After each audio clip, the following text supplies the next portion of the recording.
Hey everybody, welcome back again to another exciting episode of the Brian Boyer Show. My name is Mickey Ryan. Of course, we can't do the show without this guy, Brian Boyer, the head coach of your Arkansas State Red Wolf women's basketball team. Coach, there's something about doing shows in first place, and here we go again. We find ourselves doing another first place edition of the Brian Boyer Show. I like that. I like the sound of it. You weren't sure about that on Thursday or Friday, were you, though? I was really sure about it.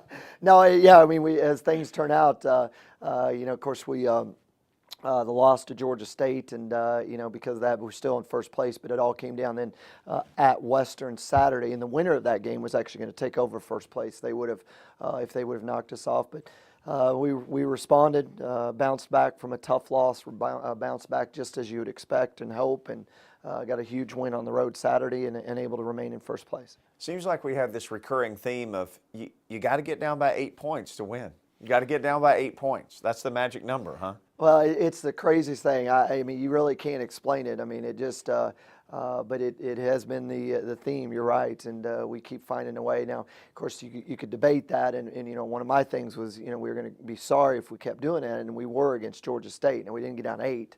Maybe that was a problem. We need to spot them. Right. We got down, I think, 5, and we just dug ourselves a hole, and it was too much to. While we came back and took the lead, it didn't feel good. It didn't feel good the whole time, and but certainly against Western, we got ourselves down, and that switch comes on, and we turn it on. Thanks a lot of reasons, but part of it being 2 huge threes by Hannah Cadan that got us back into it, and we're able to get the victory. You guys 11-7 now on the season, 5-1 in the Sun Belt. I know football coaches especially, they've got 12 games. They'll divide the season up into quarters, or different coaches have different theories. Do you have a way that you sort of look at where you are at specific times of the season? Well, not necessarily. Well, I guess you can go to the non-conference, certainly there, and there was the goal there of, and actually in my eyes, I thought if we could get to 6 wins, hoped for 7, but I thought if we could get 6 against that strength of a schedule, I thought that would be a good point. And then you move into conference. I think, one of the things you do have to look at with conference is, since it's a true double round robin, is, we're still in that first time through stage. And, things will start to really separate themselves the second time through it. And we're still a ways from that. So right now it is still just, the moving forward one game at a time until at least we get through this first round. Coming up on the show today, we've got highlights, we've got player profiles, you name it. Like I said, it's another first place edition of the Brian Boyer Show. So keep your place right here with us, and we'll see you when we come back.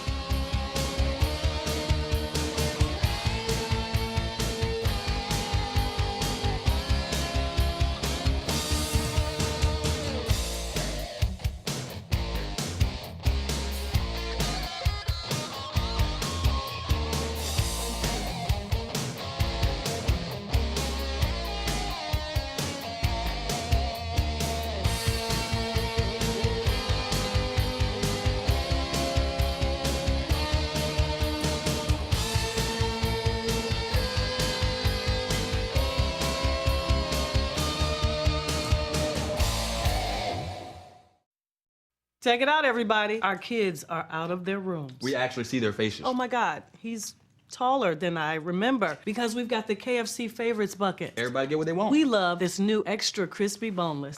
Now, they still don't talk to us. If somebody's battery runs out, then, maybe we can actually carry on a conversation. 10 pieces, any recipe, $12.99. And you know what I want? All of us being together. Aw. Oh. They don't care, but I No. care. Aw. Hey, good luck on the big date.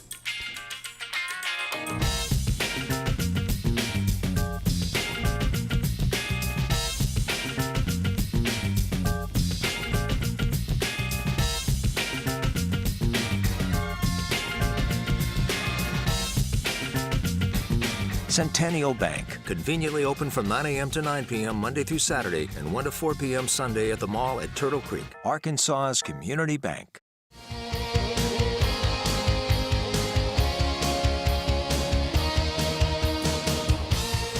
Hey everybody, welcome back again to the Brian Boyer Show. One of the great things about sports is we play games on paper. We look at the schedule, and fans especially. Coaches don't admit to this too often, but as fans, as people who follow the games, we sort of look at the schedule and we say, okay, you got Georgia State at home, don't know what kind of program they're going to be. That's at home. I'm going to put a W next to it. Then you say, okay, you got to go to Western Kentucky, a storied program, not just in the Sun Belt, but in women's basketball, and you say, that one could be a little bit tougher. Just in fairness' sake, maybe I don't look at that one as a, that one's going to be a tough one to win. Maybe I put the L there. Not that I don't think Arkansas State's going to win every game. I'm speaking from the fan perspective. You don't play games on paper, though. This past week was the perfect example of that. Well, it was, and I think one of the certainly the advantages that coaches have is we can look at paper, then we verify it with film, and a lot of film work. And I was disappointed in a lot of things we did against Georgia State, but I will also say that watching Georgia State coming into that game, I had a nervousness about that game because Georgia State did a lot of things that offset our strengths, and they call them the bad matchups, so to say. And I don't know if it's necessarily a bad match, but there were some things that they do well that offsets our strengths there. And as it turns out, that was the case. They they came in, they really played a tight zone. They rotated a lot of players. They utilized their depth very well. What I didn't expect and what they hadn't done all year is shoot it as well as they did. And we had a lot to do with that. They had one of those nights where they just shot lights out, and it was too much to overcome in the end. I know their bench had a good night, 29 bench points, and what's really an anomaly, 0 bench points for Arkansas State in that game, and that you just don't see that. No, you don't. No, it was something that we kind of saw coming. We, our rotation. I've been concerned with that for a while now. Even the Troy, the South Alabama game. I just felt like, when we were having good starts, but when we were going into that rotation, I didn't like it. And honestly, I probably should have pulled the trigger a little quicker on that. But when you're winning, it's tough to do that. And and that's a game where it just, we went into the bench and we didn't get any scoring, and leaves that all up to your starters to do all that, and that's a lot to overcome. The Red Wolf women, they hit their free throws, and in the second half there were a lot of missed free throws, and to me that was one of the more uncharacteristic things about the entire game. Your kids have hit free throws all year. No question. We missed 10 in the second half, at a stretch of 5 in a row when it was still a tie ball game or somewhere in that area. And no, there's no question. It's that's been a strength of ours. In fact, when coming into that game, Georgia State and Arkansas State, we were number 1 and 2 in the league in free throw shooting, and we had a stretch where we missed 5 straight. They had a stretch where I think they missed 4 straight. So both of us just went kind of out of character when it came to the free throws, and hurt us a lot more certainly than it did them. So a tough loss. Then you go on the road to a traditionally very tough place to play, Western Kentucky. You get down in the second half, and your team again finds the wherewithal to come back, but you tinkered with the lineup a little bit for that game. Well, it's one of those games where we had a really good start. Our first half was really good. Had a good start to maintain the lead throughout the first half, and came out second half a little flat. They made a push at us, and as you said, they took an 8-point lead early or midway through the second half, and had some huge plays leading into that. But we decided to mix up the starting lineup a little bit. Went with Carlisha Wyatt and Jamie Ruffin starting, and brought Brittany Gill and Jalen off the bench, and it worked out great because it turns around. We go from 0 bench points against Georgia State to 25 against Western Kentucky, and I just liked our rotation. I thought we kept our scores on the floor at all times. We were a threat at all times. One of the things that you love as a coach is when you're able to do that is how players respond. And when you see Jalen and Brittany Gill play as well as they did coming off the bench, it makes you feel good. It's really easy for a young person to feel sorry for themselves and get down, and they responded to it and played really well. Was both very significant in the win. To me, it's all part of the anatomy of a season, just the ebbs and the flows as you see, like you said, how players respond to situations. Well, not only you get that response, you're correct, that, and how do you respond from a loss, and how do you respond after wins, and all those things. As you said, it's the constant struggles that you have in athletics, and You know, it's an interesting, if people would only know, you know, behind the scenes things is, you know, we took the loss on Tuesday, had to give them off Wednesday. As a head coach, that was not a choice, but due to NCAA rules, you have to give them off. It probably was a good thing, give me a cooling off period, so to say. Had a good practice on Thursday. Friday had our worst practice of the year. Worst practice of the year. 40 minutes, I sent them home, couldn't deal with it. And, you know, honestly told them, you know, when we got to Western Kentucky, we don't deserve to win this game. Now, we can still win it, and but we didn't practice well enough. And it's just interesting how respond. But one of the things that happened, and I didn't find this out till later, is after that practice Friday, a team called meeting and in the locker room. And when we get to Western Kentucky that night, another team called meeting that night. And that's a good thing because one of the things I've been concerned with this team is our leadership. It's great to see that. It's great to see these players take accountability in that and call a meeting. And there's no doubt that had a lot to do with the win. When we come back, we'll have highlights from the Georgia State game and the Western Kentucky game. Stick around. You don't want to miss this. It's Brian Boyer Show.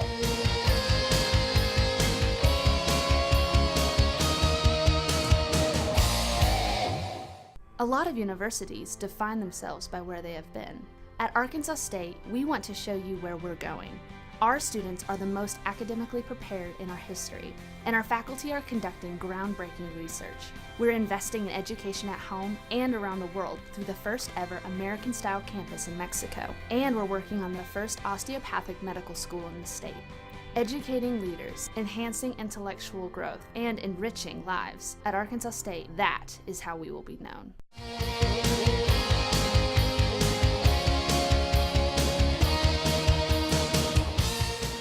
So Georgia State comes into the convo, and like you said, tough matchup all the way around. You had seen some things there.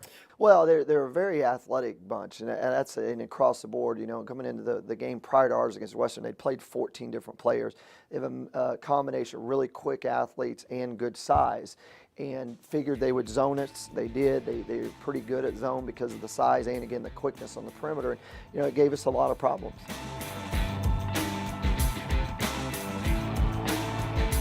While the zone was something we expected, you know, again, offensively, you know, we still had some, you know, success. I mean, you know, we scored over 70 points, which you would hope, you know, you ought to be able to win that game. But, you know, defensively is where we had some struggles. But, you know, this was early on, you know, they in zone, and, you know, there's Jalen there with the offensive rebounds. You know, one of the things we've kind of become is actually a pretty good rebounding team. You know, had some struggles early, but as the season's gone along, that's an area that we've actually really becoming one of our strong suits. In the time that I've followed your team, if somebody said Arkansas State's going to score 74 points, I would say they're probably going to win. Yeah. It's not often you score that many and not get the W. Well, we scored 74 points. We only turned it over 11 times, and you know, we had 20 offensive rebounds. You know, we did enough good things offensively, and it was just on the defensive end. But again, here against zone, you see Hannah knocking down a three, and you know, we had a pretty good mix of you know, some inside, and there's Carlisha getting inside again. Great pass by her, kicking it out to Hannah against the zone. So again, we had success there. What obviously what you're not seeing in the highlights is the defensive end, and you know, that's where the struggles came. Again, Hannah knocking down another three there. This is all in the first half, of course. Well, you talked about rebounding. You got 10 more rebounds over the course of the game. You were 26-0 in second chance points. So there were things happening in the paint. No, we did a good job with that, and again, that's the one. You know, while you know, Georgia State, the zone was effective at times. You know, zones are hard to rebound out of, and I thought our players did a really good job of finding some open areas. You know, finding some gaps to get in there. There's Drea Gamble getting in on the action again, continuing to play really well for us, knocking down that three. Good attack there by Jalen. While she doesn't finish it, there's again one of those offensive rebounds that we talked about. Jane with the putback there. Drea Gamble finished the game with 24 points, and you saw that assist to Jane Morrell. Do you look at her as a guard and you say, just keep scoring at a high level? But the one thing she does is she draws so much attention. She does leave other people open and, you know, give them easy shots. No, it's, you know, she's actually, as of now, she's now leading the conference in assists, and you know, and that's not anything by design. There's, speaking of right there, well, she didn't score, doesn't get credit for the assist, but certainly a good pass there. But you know, she draws so much attention, as you said. You know, Drea needs to be a scorer, and she needs to think go score. But you know, what you like about Drea is she's never going to force things either. Is it if she needs to make the pass, she's going to do that. You've had several people come through the program who have the ability to score, who put up point totals, but just from the little sample size that we have from Drea early on, I mean, she ranks right up there with some of the best scorers I've ever seen in an A-State uniform. I'm talking men or women, anybody. There's few players. You go back. Your Julie Haygoods of the world. I thought Nene Hurst is another one of those players. She battled a lot of injuries, but as I've always said, players in women's basketball that can shoot the three, attack the rim, and shoot pull-up jumpers. Those are players that are hard to come by. Drea has that ability. Julie Haygood had that ability. Keisha Evans had that ability. Rudy Sims had that ability to do that. So certainly, Drea is, she is going to, starting out and will continue to be one of the better scorers at in this program.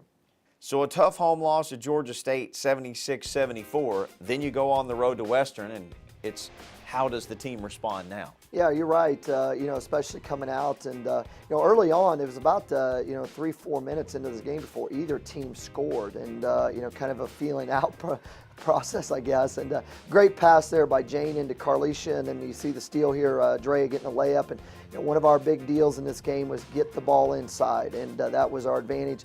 And there you get Jalen with the layup off, penetration from Drea. Khadijah comes in, had a really good lift for us, had 5 points, a career high for her in the first half, and did a good job. And there you go again with Gamble really attacking the basket hard there.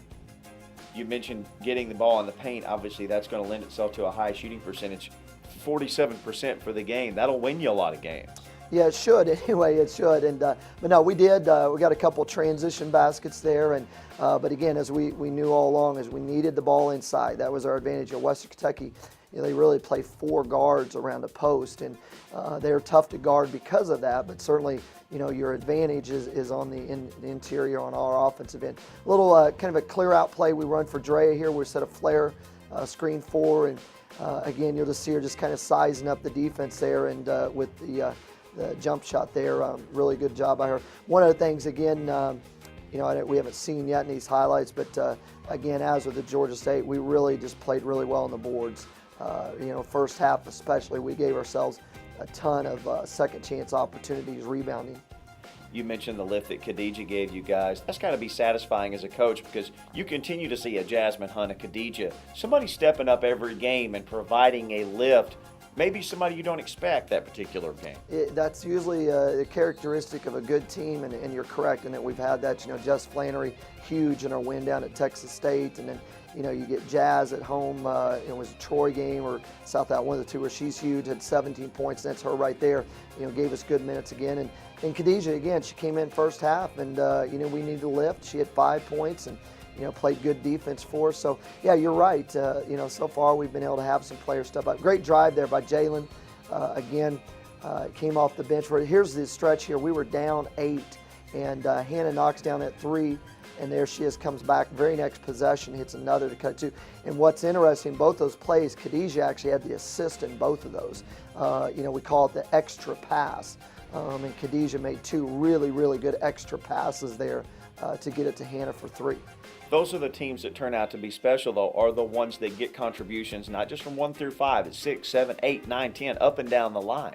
Well, you do, and again, we can look back, again, earlier we talked about in the Georgia State where, that wasn't necessarily the case, and, we take a loss, but, it was. This is late in the game, great drive there by Dre and Carlicia with the finish there. I think they tied it up. Jalen comes back with a steal there and a layup, and, that actually gave us, I believe at the time, a 3-point lead with about 2 minutes to go. So a huge defensive play there by Jalen. And we followed it up actually after that with some free throws to hold on for the lead. And some key defense as well. Western only shoots 39% in the game. A-State gets the win, 67-64. We'll be back with more Brian Boyer Show after this, including the player profiles everybody's enjoying so much.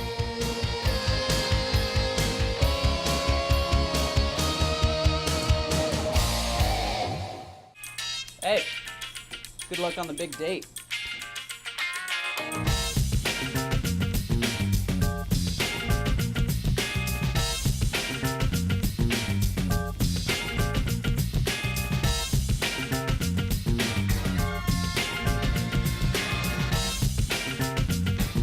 Centennial Bank, conveniently open from 9 a.m. to 9 p.m. Monday through Saturday and 1 to 4 p.m. Sunday at the mall at Turtle Creek, Arkansas's community bank. The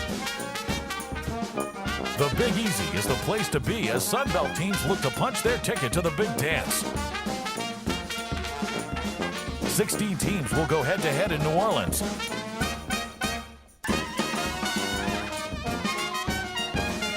Fighting for a chance of March Madness glory.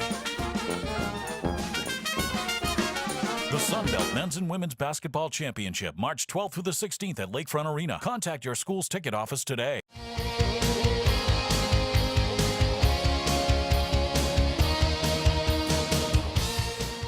All right, we've been wanting to do something special for you. This week, not one, but two player profiles. Coach, we're going to start with Brittany Gill, a young lady who A State fans are just starting to get to know. You know, she's made a nice transition from here in Arkansas, Pine Bluff, went to Watson Chapel, state championship team, and took a year, went to Trinity Valley Junior College in Texas, won a national championship, had a great year there, and came out after 1 year, actually sat out last year with us, and really huge commitment on her part to do that, to sit out, and has made an impact already in this first year.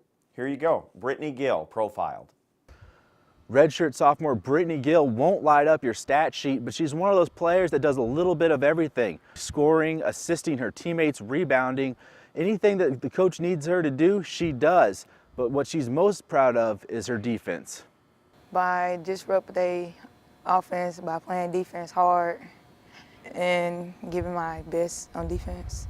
She's like a blue-collar worker. She comes out, she works hard every day, she works hard in practice, and those are things that we expect of her, and she definitely contributes. I think that Brittany, she's already doing great for us this year, but I think that she, as far as her confidence and her shot, she can definitely improve on that. Brittany, she was a redshirt sophomore, so she was here last year, but she didn't practice with the team. So with her coming in this year, it's really the transitioning from that little not playing last year and then coming in playing. That was a transition in itself, and then now coming from the non-conference to the conference, I think that the non-conference really helped her out and helped her improve and be ready for a conference. Gill also says that Coach Boyer loves to chow down on chicken wings. Well, Coach Boyer, when we go out to eat at restaurants or Wingstop, he like to order 20 wings. They be dry, but he love hot wings and pizza. Reporting for the Brian Boyer Show, I'm Alex Nelson. Well, it takes all kinds of different personalities to make up a team. Brittany Gill, a very quiet, reserved young lady. Our next profile, Jalen O'Bannon, not so much. Not even close. Not even close. No, she's you're with Jalen. It's constant entertainment. It is constant entertainment, not only on the court but off the court. She is the old deal, loves life. That's Jalen O'Bannon. She's so much fun to be around. Very, very gifted basketball player. I think still, even in her second year, just scratching the surface how good she can be and will be. But love coaching her, love being around her every day because of how entertaining she is. Here you go, the entertainer, Jalen O'Bannon. Sophomore forward Jalen O'Bannon has been a major contributor even last year when she was second on the team in scoring. Now as this season has moved from non-conference into conference, she says that her role in the team is still a work in progress. I really haven't found my specific role. Maybe, I think I'm more of a driver. I'm working on my shot, so maybe I have two roles. Jalen used to be a point guard, so her ball handling for a four player is really good. She definitely can attack the basket with no problem. She can get to the basket. She's improved this year on her rebounding. I think those are her strengths as of right now. I need to really improve on my defense, especially with a bigger post player. And my offense, I need to make smarter decisions because I just go. Even when Jalen doesn't necessarily have a good game or a day in practice, she says Coach Boyer always tries to stay positive. I know I mess up like tons, And the next day he'll be like, "What's up, Jalen?" Like nothing happened. Jalen also says that the team feels like one big family. I like the girls. They're like a big family. Well, we're like a big family, and everybody holds you accountable. You know, like sisters fight or whatever. Yeah, they hold you accountable, and it's just love around. Reporting for the Brian Boyer Show, I'm Alex Nelson. Well, like she likes to say, Coach, you know, she's a guard with center size. Well, she is. She does. She has a lot of perimeter, very gifted perimeter skills for her size, and really, something that we're going to continue to try to utilize as we move forward in this season. Well, moving forward here, when we come back, we're going to talk. That's right, UALR, the big game coming up. We'll have the details here on the Brian Boyer Show.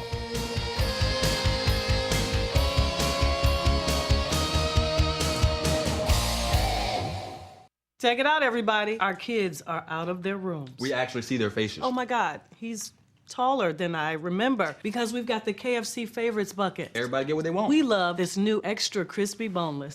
Now, they still don't talk to us. If somebody's battery runs out, then, maybe we can actually carry on a conversation. 10 pieces, any recipe, $12.99. And you know what I want? All of us being together. Aw. Oh. They don't care, but I No. care. Aw.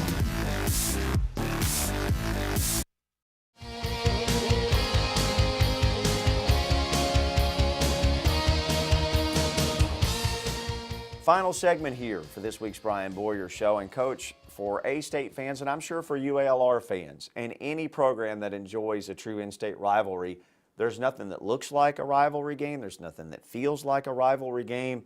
And once you get into it, there's nothing that plays like a rivalry game. Well, it is, and very. It's going to be very competitive, and the success that Little Rock has had over the last few years. It's also one of those games that you kind of mark as you may have to win it to get to the conference championship, to win a championship, and they have 3 losses already, but you still expect them in the end to be there. So it's an extremely important game for us, mainly because it's home, but again, because of the quality of opponent we're going to be going up against. You mentioned the Trojans coming in 8-8 and 3-3 as we tape the show today. Now they've got a game in between, so their record's going to look a little bit different, but they are one of those programs that their recent history says doesn't really matter what's happening right now. They'll find a way to get in the mix. They're going to get there.